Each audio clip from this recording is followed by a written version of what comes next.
नमस्कार दोस्तों, मैं रामू कुमार यादव एजुकेशन क्लासेस रामू में आपका स्वागत करता हूं। दोस्तों, आज का हमारा टॉपिक है आरंभिक पठन कौशल। यानी कि हमने शिक्षण कौशल के अंतर्गत हमने जो 10 नंबर का पार्ट था उसका हम 7वां जो लेसन होता है, जो लेसन है 7वां नंबर आरंभिक पठन कौशल, उसको स्टार्ट कर दिया था। इससे पहले हमने जो 6 अध्याय थे उसको हमने पढ़ा चुका हूँ, उसकी प्लेइंग लिस्ट भी बनाया हूँ, तो वहाँ से जाकर उन वीडियो को देखिएगा ज़रूर। अगर आप प्राइमरी सुपर टेट की तैयारी करते हैं तो यहाँ से 10 नंबर का जो है क्वेश्चन बनता है, उसी के अकॉर्डिंग मैं हर टॉपिक के अकॉर्डिंग हर टॉपिक को पढ़ाता हूँ और हर टॉपिक से संबंधित इम्पोर्टेंट क्वेश्चन की प्रैक्टिस सेट भी कराता हूँ। तो इस आरंभिक पठन कौशल को पढ़ेंगे, ज़्यादा लंबा टॉपिक नहीं है आरंभिक पठन कौशल। उसको पढ़ने के बाद उसके बाद यहाँ से जो इम्पोर्टेंट क्वेश्चन बन सकते हैं उनकी प्रैक्टिस सेट भी लगाएंगे। तो इसके बाद हमारा एक और अध्याय बचेगा शैक्षिक प्रबंधन एवं प्रशासन। उसको खत्म करने के बाद हमने जो 8 टॉपिक बताया था शिक्षण कौशल के अंतर्गत, जहाँ से 10 नंबर का प्रश्न बनता है, उसकी जो 8 टॉपिक है हम आपको पढ़ा चुका हूँ और इम्पोर्टेंट प्रैक्टिस सेट भी करा दिया हूँ। उसके बाद एक मैराथन प्रैक्टिस सेट लाऊंगा जो कि काफ़ी इम्पोर्टेंट होगा, उसको भी कराऊंगा। उसके बाद जो हमारा शिक्षण कौशल का पाठ है वो समाप्त हो जाएगा और उसके बाद हम चलेंगे जीवन कौशल। और जीवन कौशल में भी 6 इंपॉर्टेंट टॉपिक हैं, उन 6 इंपॉर्टेंट टॉपिकों को पढ़ेंगे। उन टॉपिकों को पढ़ने के बाद इंपॉर्टेंट क्वेश्चन करेंगे और उसके बाद भी एक मैराथन इंपॉर्टेंट क्वेश्चन की सीरीज चलाऊंगा। उसके बाद हमारा जीवन कौशल जो 10 नंबर का पार्ट है वो भी समाप्त हो जाएगा। तो अगर आप प्राइमरी सुपर टेट की तैयारी करते हैं तो आप हमारे वीडियो को जरूर देखें। वीडियो पसंद आया तो चैनल को लाइक शेयर सब्सक्राइब आप जरूर कीजिएगा। और एक चीज याद रखिएगा, मैं कुछ अपने टेलीग्राम चैनल पर नोट्स जो कि जीवन कौशल, साइकोलॉजी, ऐसे कई नोट्स, पर्यावरण के कई नोट्स है, हिंदी संस्कृत के काफी नोट्स मैंने अपने टेलीग्राम चैनल पर डाला हूं। तो उस टेलीग्राम चैनल पर जाइएगा और उसका लिंक मैं इस वीडियो के डिस्क्रिप्शन में भी दे दूंगा, वहां से जाकर उन नोट्स को आप ले लीजिएगा। काफी इंपोर्टेंट नोट्स हैं आप लोगों के लिए। तो चलिए दोस्त, सीधे चलते हैं अपने टॉपिक आरंभिक पठन कौशल पर। तो आज हम पढ़ेंगे आरंभिक पठन कौशल। आरंभिक पठन कौशल होता क्या है, उसी चीज को हम समझते हैं। पहली चीज देखिए, आरंभिक पठन कौशल का मतलब ये हुआ कि प्रारंभ में आप कैसे बच्चों को पढ़ाते हैं, क्यों कौन से तरीके अपनाए जाते हैं, उसी का प्रयोग, उसी से इंपोर्टेंट जो क्वेश्चन बनते हैं वो एग्जाम में बनेंगे। तो ये टॉपिक दिया गया है, ये डेलेट का पार्ट के अंतर्गत ये आता है आरंभिक पठन कौशल। एक अलग से डेलेट में जब आप बीटीसी या डेलेट करें किए होंगे तो उसमें एक अलग सा सब्जेक्ट आता है आरंभिक पठन कौशल का। तो वहां पर मतलब वो एक तो सब्जेक्ट आता है, तो वहां से इंपोर्टेंट जो क्वेश्चन होते हैं उनको हम इसमें पूछता है सुपर टेट के एग्जाम में। तो उसके थ्योरी को पहले समझते हैं, उसके बाद प्रैक्टिस सेट लगाएंगे। तो चलिए दोस्त, सीधे चलते हैं अपने थ्योरी पर। देखिए, पहली चीज को समझते हैं, इंपोर्टेंट पॉइंट। पठन एक विस्तृत प्रक्रिया है। इसमें केवल अक्षरों और मात्राओं को पढ़ पाना ही नहीं अपितु लिखी हुई पूरी सामग्री का अर्थ समझना भी शामिल होता है। सिर्फ पढ़ लेना और अक्षर और मात्राओं का ज्ञान आपको पता चल जाए वो पठन के अंतर्गत नहीं आता है। उसमें लिखी गई पूरी सामग्री जो होती है उसका अर्थ समझना काफी इंपॉर्टेंट होता है आपको पठन के अंतर्गत। ठीक, पठन प्रक्रिया को तभी पूर्ण माना जाता है जब पाठक लिखित सामग्री का अर्थ समझ सके। पाठक जो होता है, मैंने कि जो पढ़ने वाला था वो लिखित सामग्री जो होती है उसका अर्थ समझ सकता है, तभी उसकी प्रक्रिया पूर्ण मानी जाती है। कुछ मनोवैज्ञानिक हैं, जैसे श्री रमन बिहारी के अनुसार पठन के बारे में इन्होंने बताया है कि शब्दों के उच्चारण मात्र को पठन नहीं कह सकते। जैसे छोटे बच्चे नहीं होते तो किसी चीज को पूरे जोर जोर से उच्चारण करते हैं, तो सिर्फ उच्चारण मात्र को पठन नहीं कह सकते, क्योंकि उच्चारण के साथ साथ उसके अर्थ भाव को समझना भी आवश्यक होता है। जब तक आप उसके अर्थ भाव को नहीं समझेंगे, उस पठन का या उच्चारण का कोई निष्कर्ष ही नहीं होता है। तो श्री रमन बिहारी के अनुसार ये इंपोर्टेंट परिभाषा थी। अगली परिभाषा डॉक्टर उमा मंगल के अनुसार है, जो कि काफी इंपोर्टेंट है, उसको भी देखते हैं। डॉक्टर उमा मंगल के अनुसार वास्तव में लिखित सामग्री को पढ़ते हुए अर्थ ग्रहण करने की प्रक्रिया को ही क्या कहते हैं, पठन कहते हैं। अगला पॉइंट जो कि इंपॉर्टेंट है, प्रत्याभिज्ञान पठन का यांत्रिक पक्ष होता है। काफी इंपॉर्टेंट ये पॉइंट है कि प्रत्याभिज्ञान जो होता है पठन का यांत्रिक पक्ष होता है।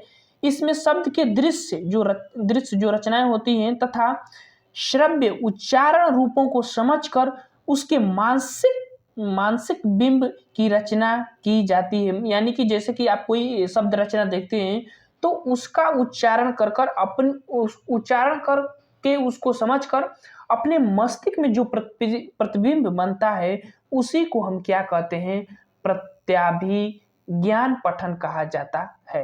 ठीक, काफी ये यांत्रिक पक्ष के अंतर्गत आता है, प्रत्याभिज्ञान पठन यांत्रिक पक्ष के अंतर्गत। ध्यान रखिएगा, इंपॉर्टेंट पॉइंट है।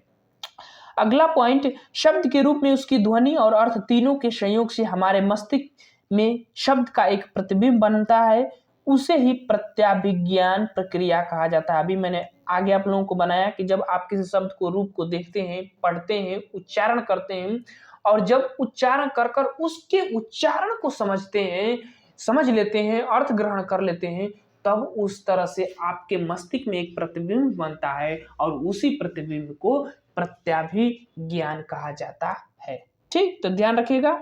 अब अगला पॉइंट पर चलते हैं। पठन कौशल दो महत्वपूर्ण घटक होते हैं। देखिए, पठन कौशल के दो महत्वपूर्ण घटक होते हैं, इस चीज को ध्यान में रखिएगा। पहला, भाषा को लिपिबद्ध किया जाना और भाषा को समझना, दो घटक होते हैं पठन के। यानी कि आप पढ़ रहे हैं तो उसको लिपिबद्ध तरीके से पढ़ना है। दूसरी चीज, जो पढ़ रहे हैं जिस भाषा में, उसके भाषा को समझना काफी इंपॉर्टेंट होता है। तो दो घटक होते हैं पठन के। आगे चलते हैं। अगला भी इसी से रिलेटेड पॉइंट है कि भाषा को एक निश्चित प्रतीक चिन्हों में ध्वनि के आधार पर निरूपित किया जाना ही पठन की लिपिबद्धता कहलाती है। जैसे हिंदी की लिपि देवनागरी लिपि है, तो हिंदी तो लिखी जाती है देवनागरी लिपि में, तो उसी को लिपिबद्ध करने की बात कर रहा है। चाहे आप किसी भी भाषा में उसको लिपिबद्ध कर रहे हैं, तो उसको लिखना, लिपिबद्ध करना एक हो गया घटक के अंतर्गत। और दूसरा, जब आप उस चीज को लिख रहे हैं, उस भाषा को लिख रहे हैं, तो उसका जो अर्थ है समझ में आपको आ जाता है या समझ लेते हैं, तो उसी को भाषा का समझ भी कह सकते हैं।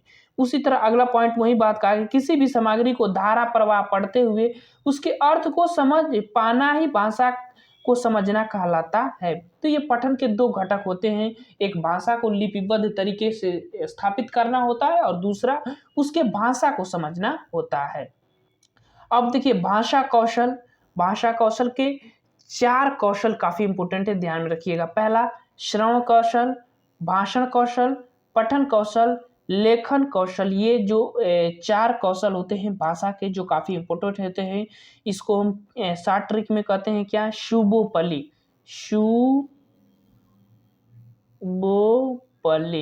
शुभोपली इसको शॉर्ट ट्रिक में कहा जाता है। सुनना, पढ़ना या भाषण, सुनना, बोलना या भाषण देना, पढ़ना और लिखना। ठीक, तो इसका क्रम भी कभी कभी पूछता है। तो पहले व्यक्ति सुनता है, फिर अपने मुंह से भाषण देता है, अब पढ़ाई करता है और उस पढ़े हुए चीज को लिखता है। तो इसका क्रम भी कभी कभी पूछ लेता है, तो ध्यान रखिएगा। भाषा कौशल के चार प्रकार होते हैं, आपको बता दिया। अब चलते हैं आगे। जो काफी इंपॉर्टेंट पॉइंट है उसी को मैंने इस पे इंक्लूड किया हूं, इस चीज को ध्यान में रखिएगा। सुपर टेट के शिक्षण कौशल के अकॉर्डिंग आरंभिक पठन कौशल के अंतर्गत ये टॉपिक आ रहा है। अगला हमारा पॉइंट है, पठन की शैली के आधार पर पठन का वर्गीकरण दो भागों में किया जाता है। पठन की शैली के आधार पर, पहला व्यक्तिगत पठन और दूसरा सामूहिक पठन। जब आप व्यक्तिगत पठन करते हैं और जब आप समूह में किसी चीज को पढ़ते हैं, तो इसको दो शैली, मतलब पढ़ने की दो शैली होती है, एक व्यक्तिगत, एक सामूहिक। अगला पॉइंट है, जब एक समय में एक छात्र द्वारा पठन किया जाता है उसको व्यक्तिगत पठन कहते हैं, और जब एक समय में कक्षा के सभी छात्र समवेत स्वर में पढ़ते हैं तो उसे सामूहिक पठन कहते हैं। देखिए, ये जो पॉइंट ये ब्लैक कलर में लिखा हुआ है, काफी इंपॉर्टेंट पॉइंट है। समवेत स्वर का मतलब कि एक साथ पढ़ना, इस चीज को ध्यान रखिएगा। कभी कभी ऑप्शन में यही विकल्प देगा और आपको सामूहिक पठन नहीं दिया रहेगा, तो आप इस चीज को ध्यान में रखिएगा। ये समवेत का मतलब सबको एक ही में समाहित कर पढ़ना, मतलब कई बच्चे एक साथ पढ़ते हैं तो उसको समवेत स्वर कहते हैं। ठीक, अब पठन के प्रकार, स्वस्वर पठन, मौन पठन, व्यक्तिगत पठन या समवेत पठन कह सकते हैं। व्यक्तिगत पठन और समवेत पठन दोनों अलग अलग होते हैं, इस चीज को ध्यान में रखिएगा। अब आगे चलते हैं।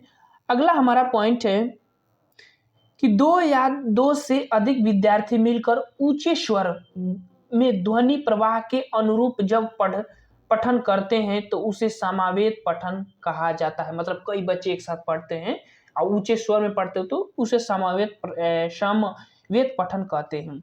प्रायः प्राथमिक कक्षाओं में समवेत पठन का प्रयोग किया जाता है। सबको पता है कि जो से बच्चे जो पढ़ते हैं एक साथ वो प्राथमिक कक्षा में ही पढ़ते हैं। अगला पॉइंट है कि सस्वर पठन में शुद्ध तथा स्पष्ट उच्चारण, उच्च गति, यति, लय, ताल, स्वर तथा विराम आदि चिन्हों को ध्यान में रखकर प्रवाह एवं प्रभाव के साथ पढ़ने की दक्षता का विकास किया जाता है सस्वर पठन में। तो देखिए स्वस्वर पठन के प्रकार के अंतर्गत आता है। स्वस्वर पठन में आप क्या क्या करते हैं कि शुद्ध, स्पष्ट, उच्च गति, लय, ताल, स्वर, विराम आदि चिन्हों को ध्यान में रखकर प्रवाह एवं प्रभाव के साथ पढ़ने की दक्षता का विकास किया जाता है स्वस्वर पठन में। ठीक, अगला पॉइंट है मौन पठन तीव्र गति से होता है। मौन पठन जो आप जैसे कि ज़्यादा उम्र के व्यक्ति हो जाते हैं, जैसे कि वो उच्च शिक्षा के अंतर्गत का अगर हम बात करें तो जो उच्च शिक्षा वाले व्यक्ति होते हैं वो मौन पठन करते हैं। और मौन पठन की एक विशेषता है कि इसमें तीव्र गति से होती है पठन और समय की भी इसमें बचत होती है मौन पठन में। अगला पॉइंट है कि मौन पठन में स्वाध्याय तथा एकाग्रचित्त भी विकसित होता है। देखिए ये इनकी विशेषताएं हैं मौन पठन की, तो इस चीज़ को ध्यान में रखिएगा। हो सकता है ये विकल्प में दिया हो तो स्वाध्याय की और एकाग्रता की भी विकसित होता है मौन पठन से। ठीक, उच्च शिक्षा में इसका प्रयोग किया जाता है। अगला, पठन शिक्षण की प्रमुख विधियां कौन कौन सी है? जैसे वर्ण विधि, ध्वनि साम्य विधि, वाक्य विधि, शब्द विधि, कहानी विधि, अनुकरण विधि, साचर विधि और संयुक्त विधि और यंत्र विधि जो है ये पठन शिक्षण की प्रमुख विधियों के अंतर्गत आते हैं। तो ये काफ़ी इंपॉर्टेंट विधियां हैं, इस चीज़ को ध्यान में रखिएगा। ये पठन शिक्षण के अंतर्गत ये प्रमुख विधियां जो आती हैं। अगला हमारा पॉइंट है कि पठन कौशल के बाधक तत्व अति शीघ्रता के साथ, जैसे कि पठन कौशल के बाधक कुछ तत्व होते हैं उसको बता रहा है इसमें कि कौन कौन से होते हैं। तो अति शीघ्रता के साथ पढ़ना, अटक अटक कर बोलना, ये भी आता है पठन कौशल के बाधक के अंतर्गत। और व्याकरण तत्वों के ज्ञान का अभाव, अगर व्याकरण तत्व जो होते हैं उनके आपको ज्ञान नहीं होगा तो आप पढ़ने में भी थोड़ा कठिनाइयाँ का अनुभव करेंगे। और एकाग्रता का अभाव भी होता है, यह पठन कौशल के बाधक तत्व के अंतर्गत आते हैं। तो इस चीज़ को भी ध्यान रखिएगा, इंपॉर्टेंट पॉइंट है आप लोगों के लिए। अब चलते हैं आगे। अब यहाँ से हमारा जो आरंभिक पठन कौशल था उसके टॉपिक के अंतर्गत जितने इंपॉर्टेंट फैक्ट थे हमने आपको इस वीडियो में कवर करा दिया। तो देखिए ये टॉपिक ज़्यादा लंबा नहीं था इसीलिए जल्द समाप्त हो गया। अब हम इससे इम्पोर्टेंट क्वेश्चन कवर करेंगे जो कि काफ़ी इम्पोर्टेंट होंगे इस टॉपिक के अंतर्गत। तो अगला हमारा वीडियो जो आएगा जो आरंभिक पठन कौशल के इम्पोर्टेंट क्वेश्चन होंगे उसको लगाएंगे। तो चलिए दोस्त वीडियो को समाप्त करते हैं। अगर वीडियो पसंद आए तो चैनल को लाइक शेयर सब्सक्राइब आप जरूर करिएगा। Thank you for watching this video.